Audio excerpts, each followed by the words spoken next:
किताब मुकद्दस में से कुलुसियों के नाम पौलुस रसूल के खत के दूसरे बाब की तिलावत। मैं चाहता हूँ तुम जान लो कि तुम्हारे और लुदीकिया वालों और उन सब के लिए जिन्होंने मेरी जिस्मानी सूरत नहीं देखी क्या ही जान फशानी करता हूँ, ताकि उनके दिलों को तसल्ली हो और वो मोहब्बत से आपस में गठे रहें और पूरी समझ की तमाम दौलत को हासिल करें और खुदा के भेद यानी मसीह को पहचानें, जिसमें हिकमत और मार्फत के सब खजाने पोशीदा हैं। ये मैं इसलिए कहता हूँ कि कोई आदमी लुभाने वाली बातों से तुम्हें धोखा न दे, क्योंकि मैं गो जिस्म के एतबार से दूर हूँ मगर रूह के एतबार से तुम्हारे पास हूँ, और तुम्हारी बाकायदा हालत और तुम्हारे ईमान की जो मसीह पर है मजबूती देखकर खुश होता हूँ। बस जिस तरह तुमने मसीह यसू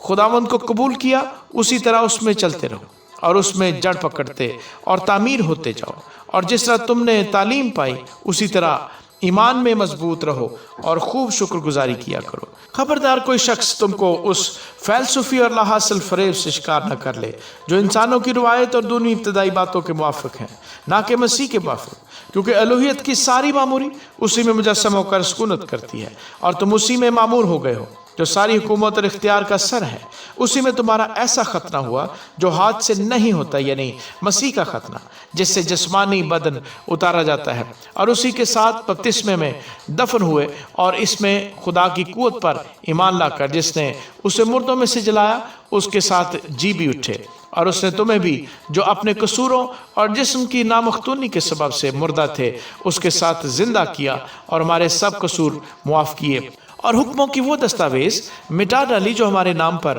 और हमारे खिलाफ थी, और उसको सलीब पर कीलों से जड़कर सामने से हटा दिया। उसने हुकूमतों और इख्तियारों को अपने ऊपर से उतार कर उनका बरमला तमाशा बनाया और सलीब के सबब से उन पर फतह याबी का शादियाना बजाया। बस खाने पीने या ईद या नए चांद या सब्बत की बाबत कोई तुम पर इल्ज़ाम न लगाए, क्योंकि ये आने वाली चीज़ों का साया है मगर असल चीज़ें मसीह की हैं।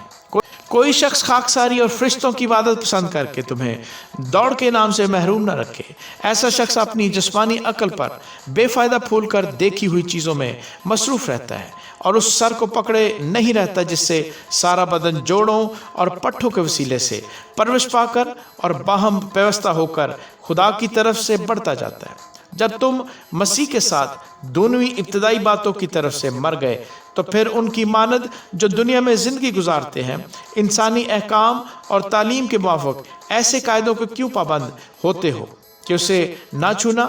उसे ना चखना, उसे हाथ ना लगाना, क्योंकि ये सब चीज़ें काम में लाते लाते फना हो जाएंगी। इन बातों में अपनी ईजाद की हुई इबादत और खाकसारी और जिस्मानी रियाजत के एतबार से हिकमत की सूरत तो है, मगर जिस्मानी ख्वाहिशों के रोकने में इनसे कुछ फ़ायदा नहीं होता। आमीन।